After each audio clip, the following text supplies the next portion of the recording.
के क्लास 9 का एक चैप्टर है कार्य एवं ऊर्जा। उसका पॉइंट है ऊर्जा संरक्षण का सिद्धांत।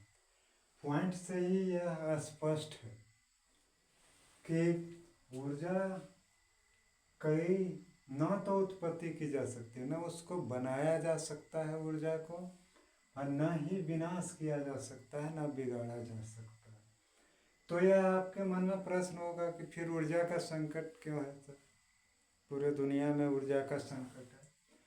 उसके एक रूप को हम दूसरे रूप में बदल सकते हैं, और दूसरे रूप में जब हम बदलते हैं तो उसका हम 100% उपयोग कर पाते हैं या नहीं कर पाते हैं, इस पर ऊर्जा के संकट निर्भर कर रहा है।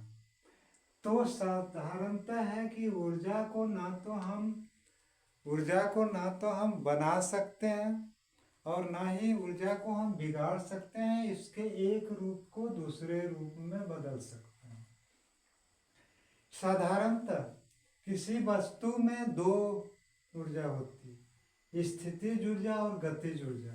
उसके आकार के कारण काम करने की क्षमता होती है, उसकी गति के कारण काम करने की क्षमता होती है। जैसे भारी पत्थर को आप उठा नहीं पाते हैं तो उसकी स्थितिज ऊर्जा के कारण, लेकिन एक छोटा पत्थर लेकिन तेज हो, आपको लगे तो गहरा चोट कर सकता है, वो गतिज ऊर्जा का।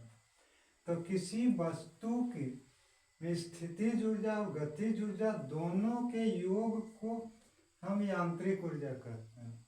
तो किसी वस्तु की आंतरिक ऊर्जा हर हमेशा अचर होती है, कांस्टेंट होती है, ना वो बढ़ता है ना घटता है, स्थिर रहता है। यानी किसी वस्तु की यांत्रिक ऊर्जा अचर रहती है, न घटती है न बढ़ती है। अब इसको हम एक उदाहरण के द्वारा समझ रहे हैं कि पृथ्वी से कुछ ऊंचाई पर एक वस्तु है, ठीक है। मान लीजिए वो बिंदु पर है, उस समय वह गिर नहीं रहा, तो उसकी स्थितिज ऊर्जा मैक्सिमम होगी, गतिज ऊर्जा मिनिमम होगी।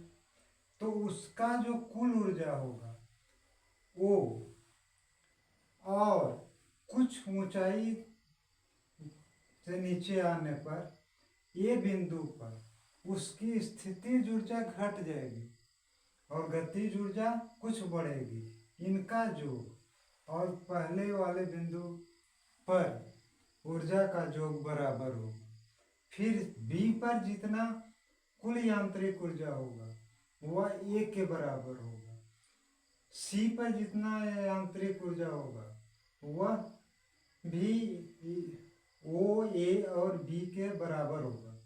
डी पर जितनी यांत्रिक ऊर्जा होगी वह ओ ए और बी सी के बराबर होगा। तो कहेंगे कि कैसे रहेगा?